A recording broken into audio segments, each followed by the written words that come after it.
right, a very good evening to you. Many thanks for joining us tonight on the broadcast right here on KUTV.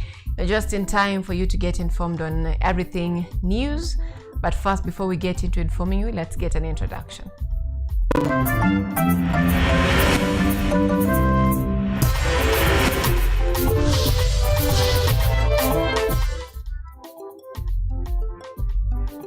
This is Weekend Live with Anyango Slyvia.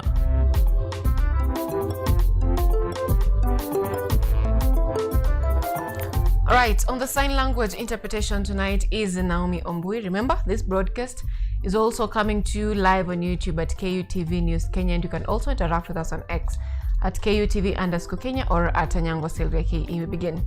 Now, hundreds of pilgrims convened today at Samson Corner in Kirinyaga County for the annual prayers facing Mount Kenya, a sacred spiritual gathering centered on peace, unity, and national cohesion. Participants have criticized politicians advancing divisive narratives about the Mount Kenya region, accusing them of pursuing selfish interest at the expense of community welfare. The annual prayers held on the slopes of the iconic Mount Kenya brought together people from diverse backgrounds at a time when the country continues to face social, political, and regional tensions. Facing the mountain, worshippers raised their hands, knelt, or stood in silent reflection as they prayed earnestly for the nation, seeking divine guidance, peace, and stability. Tumekuja hapa tumeungana sote kuombea amani katika nchi yetu ya Kenya. Amid weeks of hate and political debate over the unity of the mountain, residents expressed different views from those of some political leaders. Worshippers cautioned politicians and opinion leaders against pushing narratives that seek to split the region into east and west. They described such divisions as artificial and dangerous, warning that they threaten the region's shared history and collective future. Sasa mtu akusema tugawanye Mount Kenya East na Mount Kenya West, huyo anacheza na moto, na naweza kumjibu tu arudi nyuma kidogo wakati wa Maumau. Angalie vile vita ya Maumau ilipiganwa na vile watu walimwaga damu. Tulimwaga damu kwa umoja na kushikana. Kwa hivyo Mkikuyu hawezi kugawanywa na wanasiasa ambao wanaangazia tumbo zao na hawajali mwananchi wa kawaida. Ukisikia mtu anasema anataka kugawanya mlima, huyo ni tumbo yake tu anatafutia. Sio mambo na kusema mambo ya maendeleo. Lakini sisi tunaombea hii mlima ikuwe mlima moja, hakuna maneno ya mlima ya East ama mlima ya West. So tukiomba hiyo bado ni ile maombi tunaomba sana, tukiambia wanasiasa tuache hiyo maneno ya kugawanya mlima, lakini tukae kama amani venye tunakaanga hapo awali. This year's prayers for peace, unity, and national integration were held following an appeal by the national security agencies who called on community and cultural leaders to support peace-building efforts through spiritual and social engagement. Hao wanajeshi ni watu. Ni watoto wamezaliwa kwao, wana baba zao, mama zao na majirani zao, na kwa hivyo kama tulivyo walikuwa leo wametuuliza kwendeni muombe nchi hii. Na sisi tukaona hatuna lingine isipokuwa kuombea nchi, kwa sababu wachatuambia vile, basi ni lazima tutimize. Kwa Kenya tushikane tukiwa kitu kimoja, kwa sababu wimbo taifa ni moja, bendera ni moja, rangi ni moja, kitambulisho ni moja na pesa ni moja. The gathering also focused on national cohesion, economic stability, and peaceful coexistence among Kenya's communities. Religious leaders urged Kenyans to reject hate speech, embrace dialogue, and hold leaders accountable for their words and actions. Anyango Slyvia, KUTV. Now, calls are growing for the judiciary to urgently fast-track child abuse cases following a worrying rise in teenage pregnancy among girls under the age of 18. Experts warn that delayed court processes often deny justice to survivors as witnesses fail to testify and cases collapse, leaving victims trapped in cycles of abuse, poverty, and early motherhood. Following a surge in early pregnancies among minors, the judiciary is under pressure to act swiftly on child abuse cases to prevent vulnerable girls and deter offenders. Dr. Susan Gitau, a counseling psychologist and principal at African Nazarene University, says many families lack the financial and emotional capacity to pursue lengthy court processes. As a result, young girls are left raising children despite being emotionally, physically, and economically unprepared. Kwa hivyo pale ambao our magistrates, our judges, the judiciary, you know it.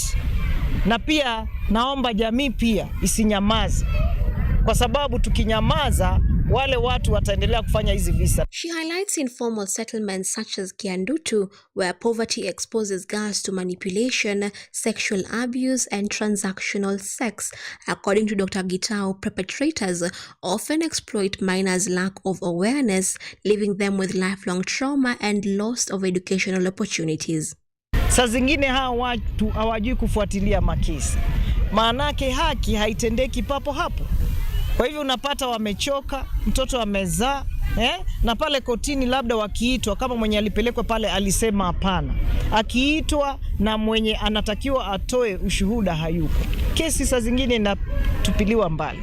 Fear also continues to silence victims. Some families avoid reporting abuse due to intimidation, threats, or the perception that authorities do not treat such cases as urgent. In other instances, perpetrators are known family members who prey on underage girls, confident that late justice will protect them. Kwangu mimi ni kusema kesi inaporipotiwa ni aje tunaweza badilisha venye tunatekeleza haki za kesi kama hizi. Ndio pale kama ni hukumu inatolewa tukijua la kweli, tunataka kukata kabisa dhulma dhidi ya wasichana wachanga. Dr. Gitau is now urging courts to prioritize child abuse cases, saying swift rules are key to ending abuse and preventing repeat offenses. She also called on police officers, chiefs, and village elders to work together to arrest perpetrators and ensure tough penalties. Wengine hata hawajui, manake hata zile nyumba wanakaa hazina usalama, ama mtaa hakuna usalama. Kwa hivyo unapata msichana ako very vulnerable. Msichana tu maisha yake iko vile tu wazi, hana ulinzi, hana usalama na hana hata mtetezi. The remarks were made during the closing ceremony of a 2-month mentorship program by Susan Gitau Foundation aimed at protecting children aged 9 to 17 from abuse, early pregnancy, drugs, and crime. Parents attending praised the initiative, saying it has helped unlock children's talents and steer them towards a safer future. Yvonne Kemuma, KUTV. Now, women leaders representing all 18 wards in Nyamira County have endorsed former gubernatorial aspirant Walter Nyambati Osebe in his quest for the county's top leadership position. Nyambati, a former member of parliament for Kitutu Masaba constituency, has declared his intention to vie for the governor's seat. He previously contested the position in the 2022 general election on a United Democratic Alliance, that is UDA ticket. In response to the endorsement, Nyambati noted that Nyamira County continues to lag behind in development, citing the health sector as one of the most affected areas with high mortality rates reported. He further highlighted poor road infrastructure as a key challenge that requires urgent attention to spur growth and improve service delivery. Ujue kwamba Nyamira ndio moja ya zile kaunti ambaye tuko na vivu vya juu zaidi kuliko any county. Percentage, ukiangalia ratio ya watu wanakufa vis-a-vis population yetu ndio the highest, na sababu hatuna hospitali ama vituo vya afya ambaye sinaweza kutoa hizo huduma kwa watu wetu. Hakuna mabarabara. Ukumbuke kwamba Nyamira katika bajeti ambaye imepita, Nyamira ndio kaunti pekee yake ambaye kuwekewa barabara za lami. Kwa mfano, tuna shida nyingi. Now, the port of Mombasa has made history after receiving the first liquefied natural gas-powered vessel ever to dock at the East African port. The Norwegian-flagged vehicle carrier arrived from Singapore, marking a major milestone in Kenya's maritime and clean energy journey. Measuring 200 meters long and capable of carrying over 9,000 vehicles, the LNG-powered ship is set to discharge more than 800 motor vehicles destined for Kenya and the wider region. Running on 98% LNG fuel, the vessel significantly reduces emissions, aligning with the global efforts to cut carbon output in shipping. Kenya Ports Authority officials say the historic call reflects Mombasa's readiness to handle next-generation eco-friendly vessels as global shipping transitions to cleaner energy. Today marks a very important day for Kenya Ports Authority as we cross a very important milestone in welcoming the first LNG-powered vessel to ever come to East African ports. The MV Hog Australis is a 200-meter vessel and boasts of a capacity of 9,304 vehicles, and it has 16 decks. This is the largest to ever call to our ports, and most importantly, this eco-friendly ship boasts of cutting-edge technology where it uses LNG fuel, very clean energy option. This sits very well with the Green Port policy of Kenya Ports Authority, which is aligned to Kenya's national clean energy objectives. Now, as Christmas season continues, South Sea Member of County Assembly Ibrahim Khalif spent the day with children from Undugu, High Rise Ward, Kuwinda Ward and Magumoni Ward, sharing meal and taking part in fun activities. The fully packed activities included tug of war, bouncing castles, and trampoline and face painting. According to the area MC, the aim to build family bonds, creating lasting positive memories, and teaching core values like kindness, generosity, gratitude, and hope, all while fostering social skills. Wamekuwa wakicheza, wamekuwa wakipewa juice, wamekuwa wakipewa biscuit, wamekuwa wakipewa maswiti, na wamekuwa wakipewa kila kitu yenye mtoto anahitaji akuwe nayo. Mimi naweza sema tu kama wazazi wamekuwa wakikuja kwangu wengi wakiniuliza ni nani huyu ameleta kitu kama hii, ni nani huyu amefikiria jambo kama hii. Mimi nazidi tu kuambia ni Abbas, na Abbas nia yake ni gani? Mimi naweza sema Abbas nia yake kwa sasa hivi baada hajatangaza nia yake, yeye anajaribu kufanya ni kusaidia wananchi wa Lang'ata kwa ujumla. Hii kitu yenye ilikuwa hapa, kulikuwa na Kuwinda, tulikuwa na Nairobi West, tulikuwa na Karen, na tukakuwa pia na Mgumuini. So ambapo ni jambo yenye imefanyika kwa kila ward yenye tuko na hapa Lang'ata. So sisi tunasema tu kama wazazi tunashukuru sana, na tunashukuru Mheshimiwa Abbas kwa kujitolea kufikiria watoto wetu na kufikiria hizi vijiji zetu na ward zetu, ya kwamba kunaye kitu inafaa ifanyike kwa kila mtoto bila kuangalia ni wa kabila gani ama babaka kona nini. Now on that note, we are taking the very first break on the broadcast tonight. Stay with us.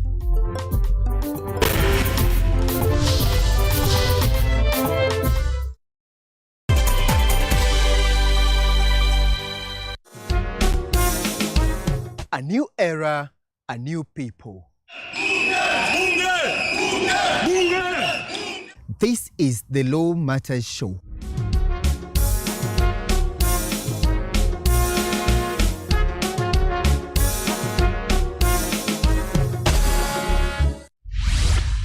A program that brings you legal sensitization on your television. My statement is written and just the quote the prosecution. I think that this loss is a setback for Raila Odinga. What policy recommendations were fronted by the candidate? With diversity, we demystify important legal issues locally, regionally, and internationally. What Tanzanians. Join me, Elvin Onsongo, as I bring you more insights on law matters. We are looking at social issues. What is the problem? Is it the economy? Is it... Law Matters Show, creating awareness, advocacy, and enhancing lives.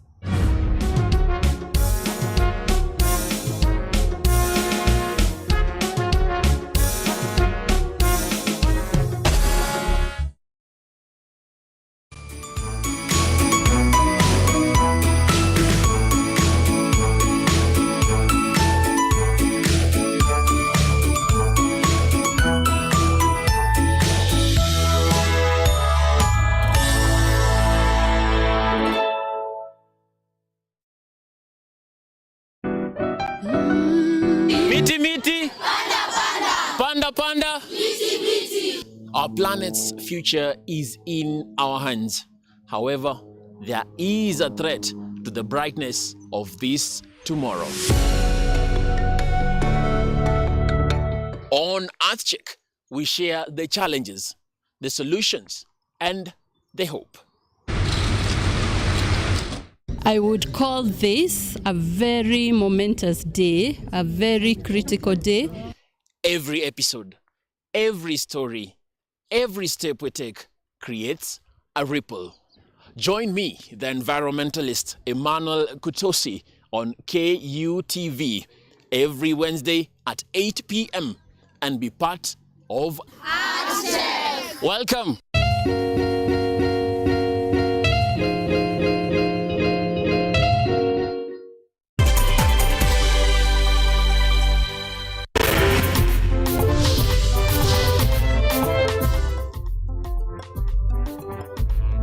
You are watching Weekend Live with Anyango Sylvia. Welcome back. Remember to keep interacting with us on our social media platforms. We are live on YouTube at KUTV News Kenya. Now on to our daily features of 2025 events. The importance of a referee in a football match is a proper comparison to the key role, position, and limits of an independent electoral and boundaries commission in national decision making. For 2 years, the IEBC has different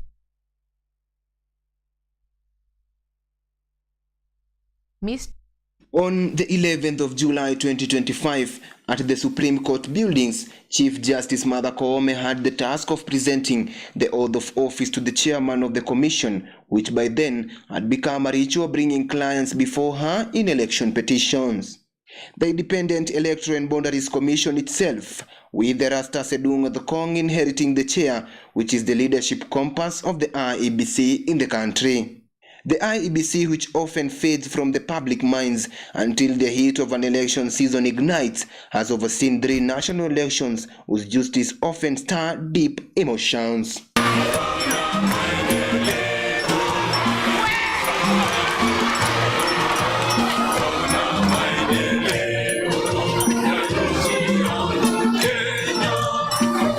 The team, now led by Edokong, found itself in office following the sudden exits of its predecessors resulting from the last general elections, with commissioners having been divided over the results. In accordance with the law, the constitution and the law,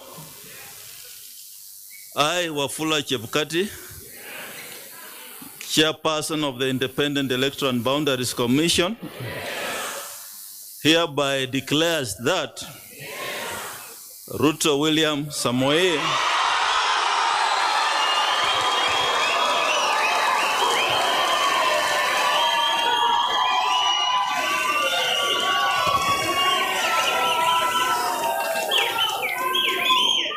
of ID number 6847208 has been duly elected as the president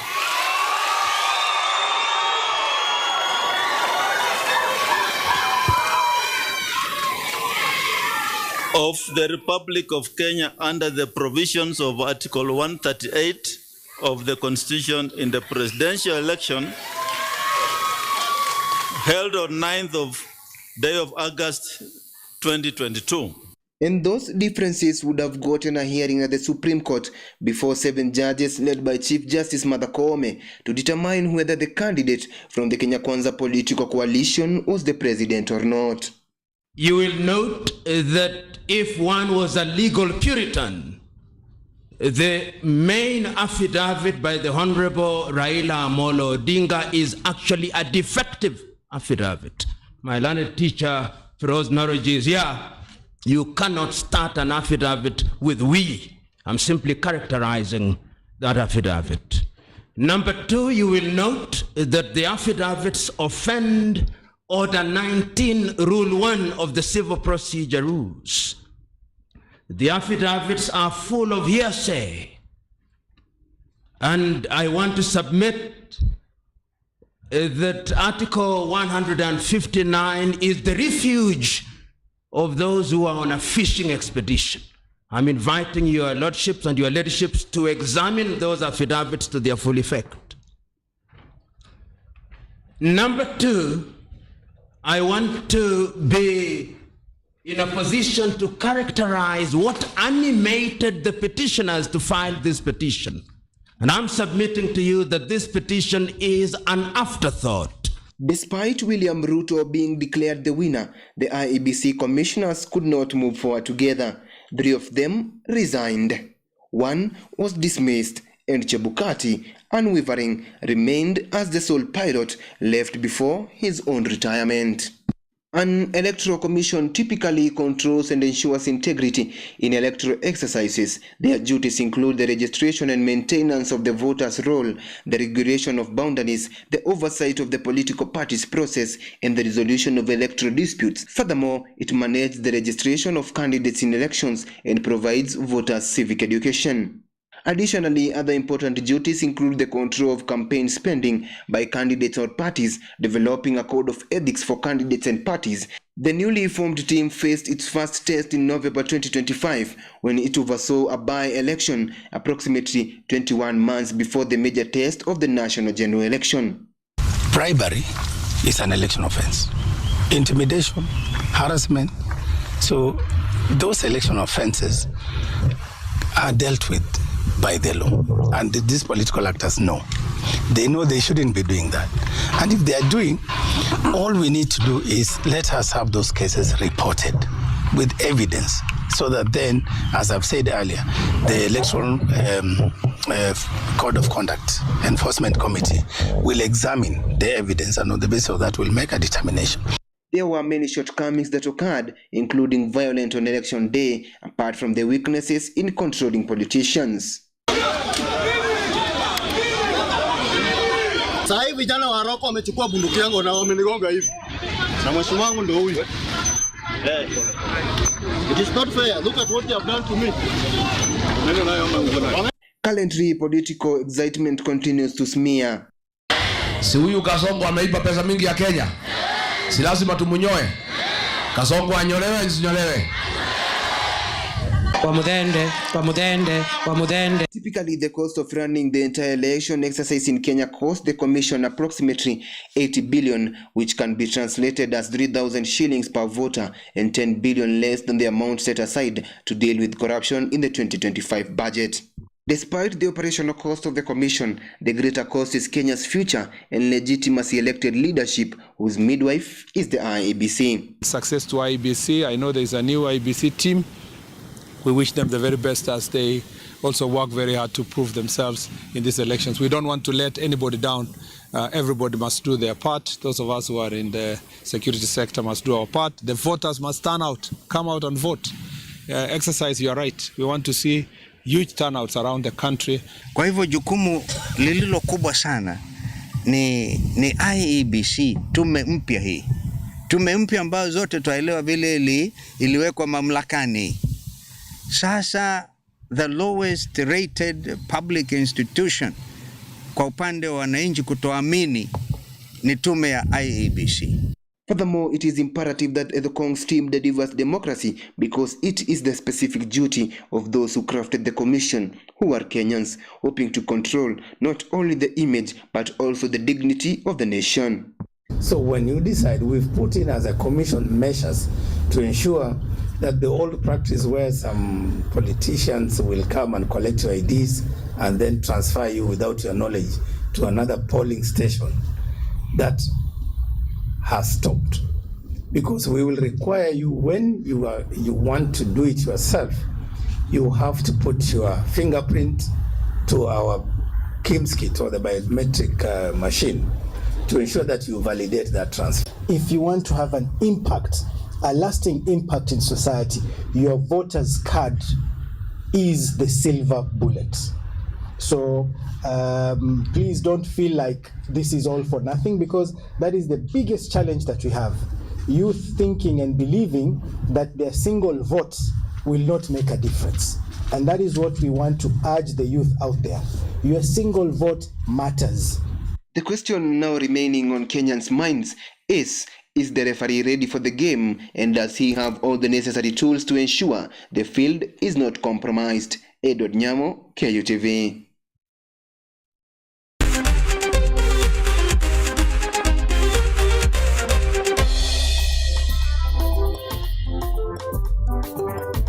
Now in sports tonight, Manchester United beat Newcastle United 1-0 in the English Premier League clash on Boxing Day at Old Trafford to pile more pressure on Newcastle United, who have played 3 matches in a row without a win.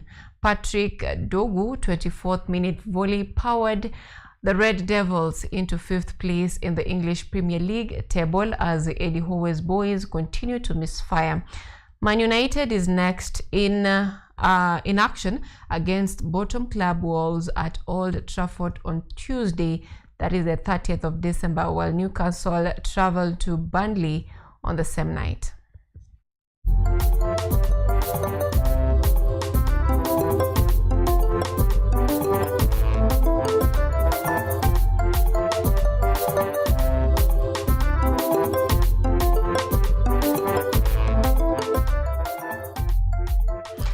Now, on AFCON 2025, resilient Mali put up a spirited fight to earn a 1-1 draw against host Morocco in the opening 2025 Africa Cup of Nations to end the Atlas Lion record-breaking era of dominance at the Prince Moulay Abdallah Stadium.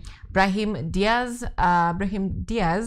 put Morocco ahead with the first half stoppage time penalty before Lezine Sinayoko leveled the matter from the spot for Mali in the 64th minute. The draw leaves Group A wide open as the battle to grab ticket for the knockout stage stretched to the final round, with each time eyeing a place in the next round of the tournament.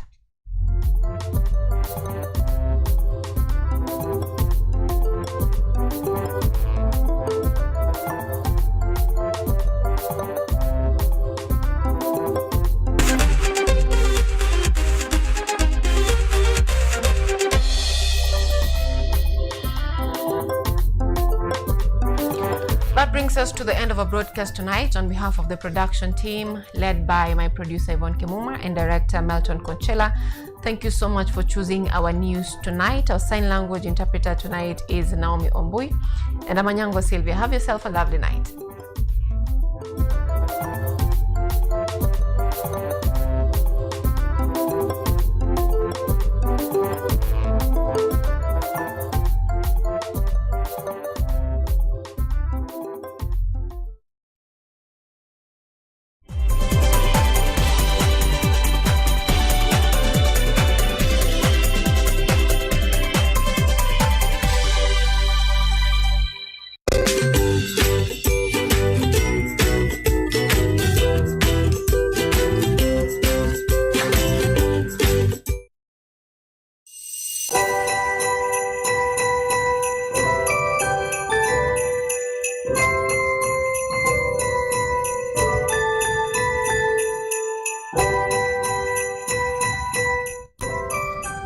On behalf of the University Council, management, and the entire Kenyatta University fraternity, I wish you a Merry Christmas and a prosperous, peaceful, and blessed 2020.